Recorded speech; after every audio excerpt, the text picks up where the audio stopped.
Hello bachcho, how are you?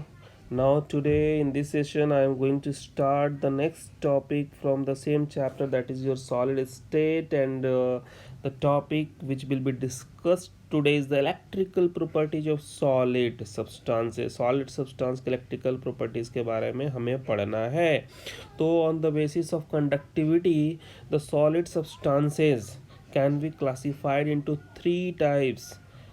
First is conductor, insulator, and third one is the semiconductor. Actually here semiconductor is written here, it should be written here semiconductor. तो कितने प्रकार के बच्चों आपको solid substance हो गए?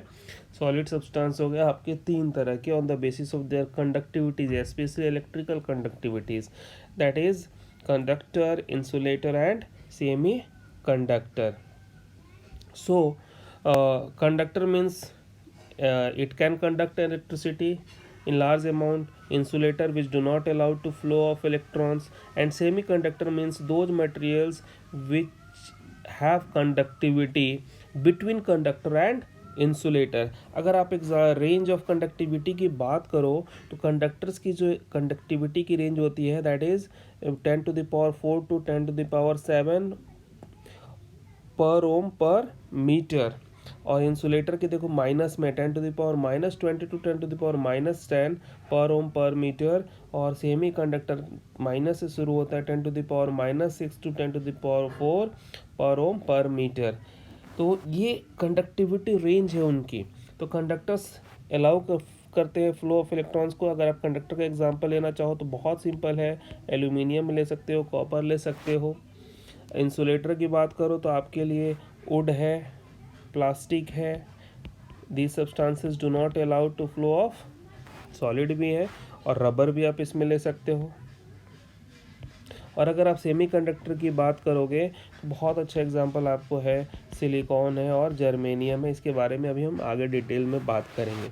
One more point is here very important कि जो मेटल्स होते हैं, अगर मेटल्स की आप कंडक्टिविटी की बात करो तो मेटल्स की कंडक्टिविटी जो होती है with increase in temperature, metals की कंडक्टिविटी, इसकी जो कंडक्टिविटी होती है अगर आप टेम्परेचर को इंक्रीज करोगे तो कंडक्टिविटी क्या होगी? डिक्रीज करती है. ऐसा क्यों होता है?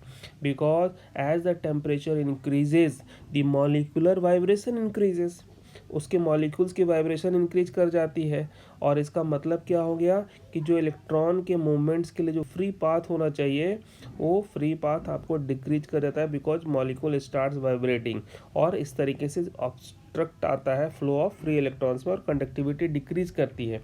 But in case of semi conductor, इस पॉइंट को बहुत अच्छे से याद रखना, अगर आपने टेम्परेचर इंक्रीज किया तो उसकी जो कंडक्टिविटी है वो भी इंक्रीज करेगी क्योंकि more number of electrons will be available to flow. आगे आप इसके बारे में पढ़ोगे तो ये पॉइंट बहुत इंपॉर्टेंट है. याद रखना बच्चों कि मेटल्स की कंडक्टिविटी टेम्परेचर इंक्रीज करने के साथ डिक्रीज करती है, लेकिन सेमीकंडक्टर की conductivity it increases with increase in temperature. Is it clear to all of you? So solid substances is classified into three categories as per their conductivity: conductor, insulator and semiconductor. Okay, now proceeding to the next topic, conduction of electricity in metal.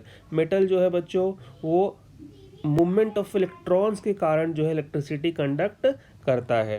और it has capability to conduct electricity in solid as well as in molten state. solid form भी वो conduct कर सकता है if it has free electrons to move through its crystal, and in molten state it can also conduct electricity. for example sodium chloride molten state में conduct करता है.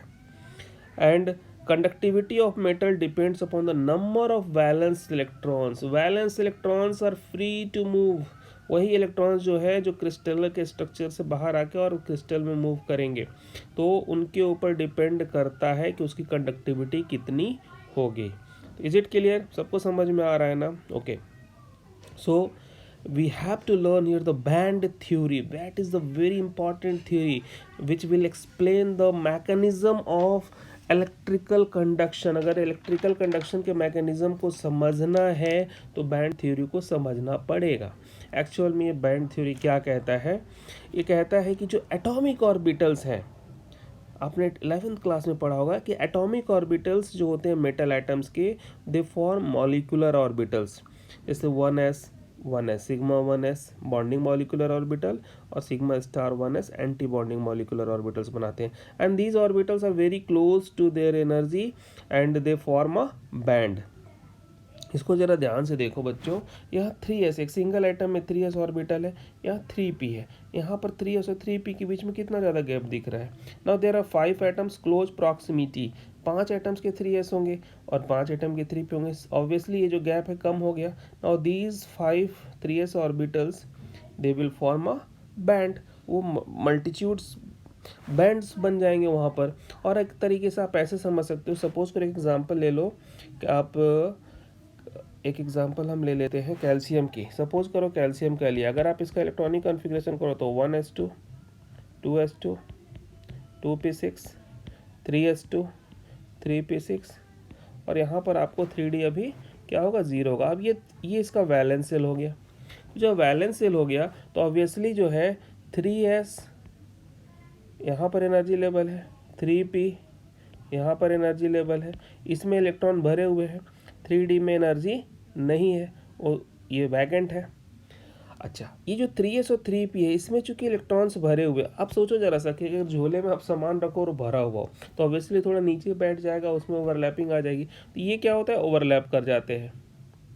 ये overlapped हो गए, किसके कारण ओवरलैप हो गए, due to the filling of electrons. यानी कहने का मतलब ये हो गया कि जो इलेक्ट्रॉन्स जब आपको ऑर्बिटल्स में फिल्ड अप होंगे तो वो ऑर्बिटल्स ओवरलैप्ड हो जाएंगे, सबसेल ओवरलैप्ड हो जाएंगे और वो एक तरीके से वैलेंस बैंड बनाएंगे, they will form valence band.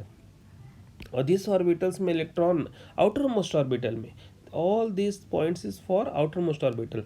तो जो वैलेंस सेल है उसके जो ऑर्बिटल्स वैकेंट है, जैसे यहाँ पर 3d आपको इलेक्ट्रॉन नहीं है, तो वो क्या हो जाएगा, वो आपको कंडक्शन बैंड बनाएगा, वो एम्प्टी बैंड उसको बोल सकते हैं। और इससे एम्प्टी बैंड में कंडक्शन बैंड क्यों उसको कहते हैं, क्योंकि इलेक्ट्रॉन को वहाँ पे कंडक्ट करने की, फ्लो करने की पॉसिबिलिटी बढ़ जाती है। So you can see here, आप आगे यहाँ देखो, जो फील्ड बैंड है that is the valence band, और ये जो अनफिल्ड बैंड है that is called conduction band. Conduction band मतलब आउटर मोस्ट ऑर्बिटल का, आउटर मोस्ट सेल का जो ऑर्बिटल वैकेंट है दैट फॉर्म्स कंडक्शन बैंड, और जो ऑलरेडी फिल्ड है वो आपस में ओवरलैप होकर क्या बनाते हैं, वैलेंस बैंड बनाते हैं। यहाँ तक सबको समझ में आ गया, is it clear to all of you? So now moving further, you can see here, for the case of conductor, now see first for the conductor, there is no gap between the valence band and conduction band, उसके बीच में कोई gap नहीं है। तो क्या हो रहा है, वैलेंस बैंड के इलेक्ट्रॉन इजीली कंडक्शन बैंड में चले जाते हैं, फ्लो होता है। लेकिन जब आप सेमी कंडक्टर की बात करो तो there is the gap, energy gap होता है, बैंड गैप होता है। इंसुलेटर के केस में ये गैप बहुत ज़्यादा, एनर्जी गैप बहुत ज़्यादा होता है, तो इलेक्ट्रॉन यहाँ से यहाँ तक जंप नहीं कर पाता, यानी कि वो इलेक्ट्रिसिटी को कंडक्ट करने में कैपेबल नहीं है।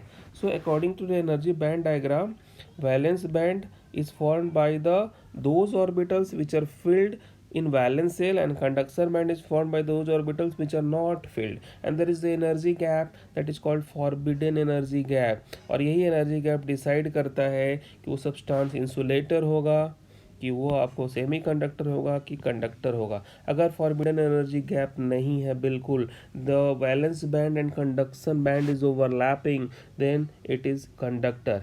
If there is small gap then it is semi conductor, and if there is large gap then it is insulator. तो आपसे एग्जाम में अगर पूछा जाएगा on the basis of valence band, on the basis of band theory, you have to explain about the conductivity of metals, you can easily explain it. Is it clear to all of you?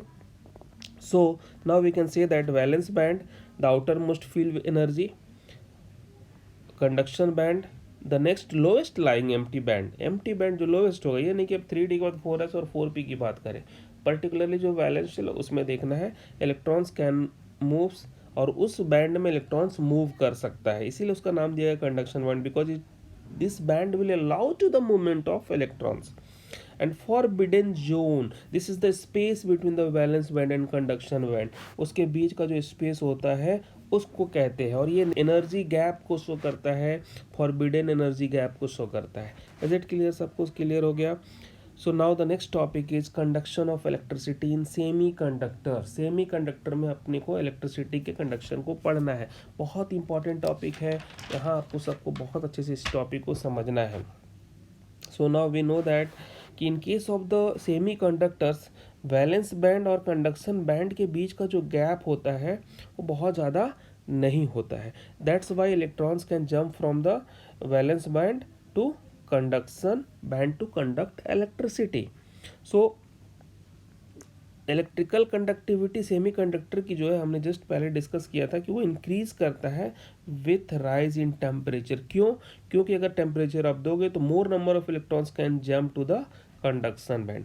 तो ये चीज point एक बार फिर से I am repeating again कि the conductivity of metal decreases with increase in temperature, but the conductivity of semi conductor increases with increase in temperature, because more number of electrons can jump from valence band to conduction band. Is it clear? Now the example of semiconductors are silicon and germanium. Actually these are called intrinsic semiconductor. यहाँ पर आपको मैं classification बता देता हूँ कि जो semi conductor होता है वो सेमी कंडक्टर को अगर आप क्लासीफाई करोगे तो it is classified into two categories, that is intrinsic and extrinsic. Intrinsic को हम कहते हैं प्योर सेमीकंडक्टर और इसमें हम कहते हैं इम्प्योर सेमीकंडक्टर, और इसके फिर दो क्लासिफिकेशन हो जाते हैं, N type and P type. N type जहाँ conduction due to negative charge होता है, पी टाइप जहाँ कंडक्शन के लिए रिस्पॉन्सिबल होता है होल, जिसके बारे में आगे पढ़ेंगे। तो जो प्योर सेमीकंडक्टर है that is called intrinsic semiconductor, इसलिए हमने यहाँ पर देखो लिखा है intrinsic semiconductor. So silicon and germanium is called intrinsic semiconductor. और जब आप इंट्रिंसिक यानी कि प्योर सेमीकंडक्टर में इम्प्योरिटी ऐड कर देते हो, क्यों ऐड करते हो? ताकि उसकी कंडक्टिविटी इंक्रीज कर जाए। In the case of pure form their conductivity is very low, so in order to increase the conductivity these substances, these semiconductors are added with the impure substances, impurity is added to them and this process is called doping. इसको doping कहते हैं। और impurities दो तरह का हो सकता है, अगर आप इलेक्ट्रॉन रिच इम्प्योरिटी ऐड करो जो इलेक्ट्रॉन डोनर होगा, और इलेक्ट्रॉन डिफिसिट यानी कि एक्सेप्टर का करो। तो सबसे पहले हम लोग यहाँ पढ़ेंगे, एक सिचुएशन देख लेते हैं, silicon atoms, how it is arrange in its crystal. बच्चों बहुत ध्यान से देखो, अगर ये एक सिलिकॉन है, this is another silicon, this is silicon, this is silicon, this silicon atoms are surrounded with all other silicon atom and there is a formation of covalent bonding, two electrons are shared between the two atoms. Now you can see a situation जहाँ एक silicon को हटाकर आपने क्या डाल दिया, S arsenic डाल दिया। एक और सिचुएशन देखो जहाँ पर एक सिलिकॉन को आपने हटाकर वहाँ पे क्या डाल दिया, बोरॉन डाल दिया। तो हमने क्या किया, डोपिंग कर डाली। अब डोपिंग करने क्या इफेक्ट आता है, आर्सेनिक डालने से क्या इफेक्ट आया और बोरॉन डालने से क्या इफेक्ट आया, इसको आगे हम देख लेते हैं। नाउ जस्ट सी हियर, यहाँ सिलिकॉन एटम्स के बीच में अगर आप देख रहे हो बॉन्डिंग हो रही है, और यहाँ पर आर्सेनिक हमने डोपिंग की, यानी आर्सेनिक को हमने ऐड किया। डोपिंग का मतलब क्या है, ऐड करना। किसको ऐड करना, इम्प्योर सब्सटेंस को ऐड करना। अब डिपेंड करता है कि इम्प्योरिटीज में हमने क्या ऐड किया, आर्सेनिक ऐड किया है। तो बच्चों सिलिकॉन और germanium, these are the elements of which group, group 14, group 14 के एलिमेंट हैं। तो ग्रुप 14 के एलिमेंट्स का मतलब हो गया number of valence electron is 4, उसमें वैलेंस इलेक्ट्रॉन की संख्या कितनी होगी, 4 होगी। तो 4 जब है इलेक्ट्रॉन है और उसको आप डोपिंग कर रहे हो हायर ग्रुप के एलिमेंट से, यानी ग्रुप 15 से। तो ग्रुप 15 में जैसे फास्फोरस है, आर्सेनिक है, तो जब ग्रुप 15 से ऐड करोगे ऑब्वियसली इट हैज़ 5 इलेक्ट्रॉन्स। तो अब 4 इलेक्ट्रॉन तो यहाँ देख रहे हो कि बॉन्डिंग में पार्टिसिपेट कर ले रहा है, ओके लेकिन एक इलेक्ट्रॉन तो फ्री है, and this free electron can conduct electricity. So out of 5, 4 electrons form covalent bond, and the fifth electron is extra and it can be delocalized to the crystalline surface. और वो क्या करेगा, जब delocalized होगा तो उसकी conductivity को increase करेगा. अब यहाँ पर बच्चों एक चीज़ देखो, यहाँ पर द कंडक्शन ऑफ इलेक्ट्रिसिटी, जो इलेक्ट्रिसिटी का कंडक्शन हो रहा है वो किसके कारण हो रहा है. The conduction of electricity is here due to the negative charge electron. Hence silicon doped with electron rich impurity is called n type semiconductor. ये किस टाइप का सेमीकंडक्टर हो गया, n टाइप सेमीकंडक्टर हो गया. तो n टाइप के लिए हमें ग्रुप 14 में जिसमें हमारा सिलिकॉन और जर्मेनियम है, इसको ग्रुप 15 के एलिमेंट के साथ क्या करना पड़ेगा, डोपिंग करानी पड़ेगी. क्योंकि जब ग्रुप 15 के एलिमेंट के साथ जब डोपिंग करेंगे तो जो एक्स्ट्रा इलेक्ट्रॉन है that is responsible for the conduction of electricity. तो एन टाइप सेमीकंडक्टर सबको समझ में आ गया होगा. Okay, now electron deficit impurities. अब यहाँ पर ग्रुप 15 का ना लेकर ग्रुप 13 का एलिमेंट ले लो. तो ग्रुप 13 में आपका एल्यूमिनियम आता है, बोरॉन आता है. अगर एल्यूमिनियम और बोरॉन को आप ले लो तो एल्यूमिनियम के पास कितने इलेक्ट्रॉन है, 3 इलेक्ट्रॉन्स हैं, जो कि 3 शेयरिंग कर लेगा. अब जो एक दूसरा सिलिकॉन का एटम है उसके पास तो इलेक्ट्रॉन है, लेकिन इसके पास एल्यूमिनियम के पास शेयरिंग के लिए इलेक्ट्रॉन नहीं है. तो यहाँ पर एक होल क्रिएट हो गया. और when this kind of hole is created, ऐसा होल जब क्रिएट हो जाएगा तो an electron from a neighbouring atom, चाहे इस सिलिकॉन से आए, चाहे इस सिलिकॉन से आए, चाहे इस सिलिकॉन से आए, किसी भी नेबरिंग एटम से इलेक्ट्रॉन जो है will come and fill the electron hole. तो होल को फिल कर देगा. लेकिन जब वो यहाँ से मान लो ये इलेक्ट्रॉन जब यहाँ फिल करने जाएगा तो यहाँ पर स्पेस क्या हो जाएगा, वो होल क्रिएट कर जाएगा. तो इस तरीके से क्या है, अपोजिट डायरेक्शन में आपको होल बनता चल जाएगा. लेकिन जब आप इलेक्ट्रिक फील्ड दोगे तो under the influence of electric field electrons would move towards the positively charge plate through electronic holes. तो इस तरह के कंडक्टर में चूंकि इलेक्ट्रॉनिक होल्स आपके लिए कैसा अपीयर हो रहा है, it is just like a deficiency of electrons and it becomes just like a positive site. And इसीलिए P type, P for positive and for negative. तो नेगेटिव टाइप सेमीकंडक्टर जहाँ doping group 15 का किया, और P type semiconductor जहाँ doping हमने group 13 के element के साथ सिलिकॉन और जर्मेनियम का किया.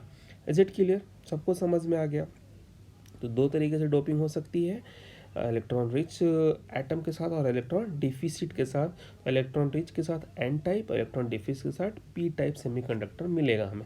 यानी कि हमारा जो सेमीकंडक्टर है वो दो तरह का होगा. Is it clear. अब इसके क्या एप्लीकेशंस है, तो बहुत सिंपल से एप्लीकेशंस है. इलेक्ट्रॉनिक कंपोनेंट्स के रूप में होता है. जो डायोड होता है, जो एन टाइप और पी टाइप सेमीकंडक्टर का होता है, वो रेक्टिफायर में यूज होता है. ट्रांजिस्टर में यूज़ होता है एनपीएन.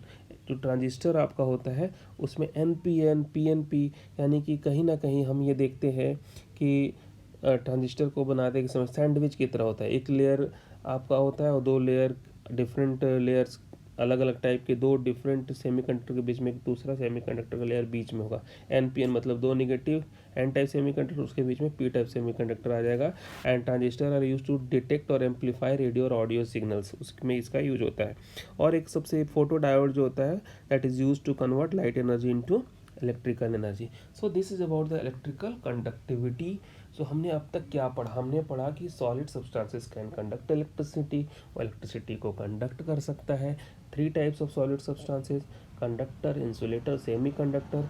बैंड थ्योरी पढ़ा, वैलेंस बैंड और कंडक्शन बैंड के बारे में पढ़ा. जो फील्ड ऑर्बिटल्स होते हैं they form the valence band. जो फील्ड नहीं होते आउटर मोस्ट और सेल के, वो कंडक्शन बैंड का फॉर्मेशन करते हैं. If there is large gap between these, energy gap, then it is insulator. Overlap करेंगे तो कंडक्टर, और अगर small gap हो then semiconductor. Semiconductor generally group 14 element germanium silicons are called semiconductors. They have a low conductivity but when they are added with some impurities, this process is called doping, and in that case their conductivity is increased.